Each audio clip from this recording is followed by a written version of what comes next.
Hello. Kind of developed a little bit of a new favourite spot, a place down by the river to come and hang out. And today was a day that was a little bit similar to yesterday, although today I've been completely energised. It's quite interesting how I think I'm going to refer to yesterday as a hump day, and maybe we should all do that. Maybe we should have the day just to be able to choose and get it over and done with, a day that you feel as though you've got to climb over something or generally just take the hump with everything. But someone asked me today, strangely enough, yesterday someone asked me what is it I was good at, and today someone asked me what is it exactly that you do, Ian? And for some reason, whilst I shouldn't, I could just tell you. I work in the field of leadership development. I'm a coach and a trainer, and I share intellectual property ideas and mould it with people. But on the other hand, actually, I sometimes find it really difficult to answer that question. But I came to the conclusion this morning. I heard a phrase that I'm going to rob. It's not mine. It's completely and utterly from someone else. It's from Seth Godin, and he uses the phrase, and he used it originally. He coined it back in about 2003, and he used this phrase called sheep walking, as in we seem to mindlessly follow the flock,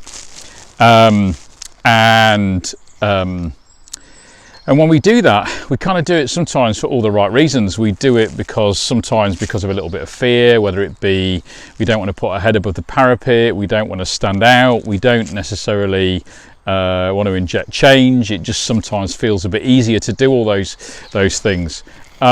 So I think if you were to ask me what do I do, I'm probably the anti-sheep walker, which sounds a little bit like Skywalker, which means that maybe my job in life is to help you find out your inner Jedi, and that's just effing do it.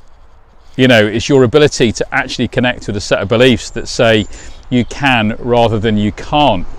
And of course, sometimes when we instigate change, then what we look to do is to do it progressively and slowly and manage it. And of course, the circumstances at the moment for lots of people and lots of businesses have thrust change upon them quite quickly.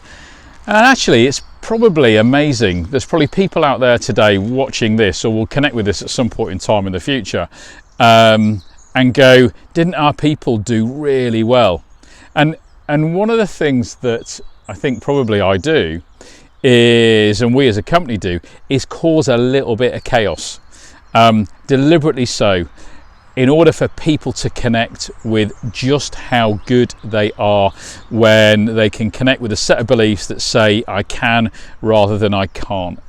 I was once described with a friend of mine as an apostrophe T thief, and I quite like that, but it sounds a bit complicated, because actually you encourage people to be able to understand what they can do rather than what they keep telling themselves they can't do. So when people ask you what is it you do, and sometimes that is dead easy, but on the other hand, when you think about it, sometimes it's not as easy as you think about. So on the one hand, I think I'm probably a little bit of an agent provocateur. I create a little bit of chaos and get people to think about the world a little bit differently. Hopefully what I do is I stop us and step out from sheep walking.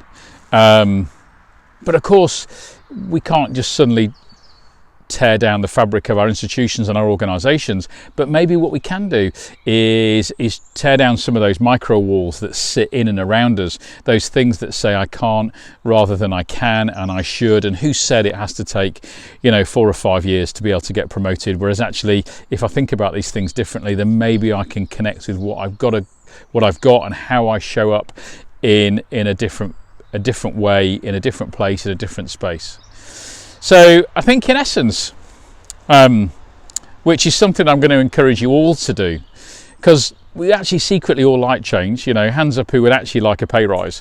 Hands up who actually wants to be able to work in a completely rewarding and enriching environment which may be different to the way they are now. But what we like is change when it's done with us and not necessarily done to us. And of course, the easiest way to have change done with us is for us to be the architect of that change, is for us to be able to engage in being our own little agent provocateur in order to try and achieve some of the things that we want to achieve. So maybe the world has shown us right now that actually change is going to be at times inevitable. It's the only constant, and maybe actually we can embrace some of that and focus on what it is that we want. We talk quite a lot in the world of coaching about away from language and toward language, and actually, you know, I've made a video before about this, is what is the normal you're going to run back to.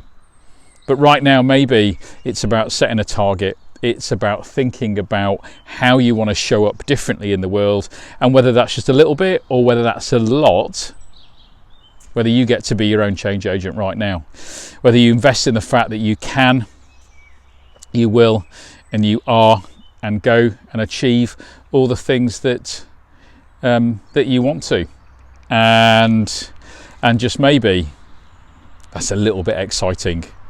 So maybe when you go and decide to go back to normal, you get to be able to create what you feel and you believe and you want is your new normal, rather than necessarily recreating the history of what was. Be your own change agent. See you soon.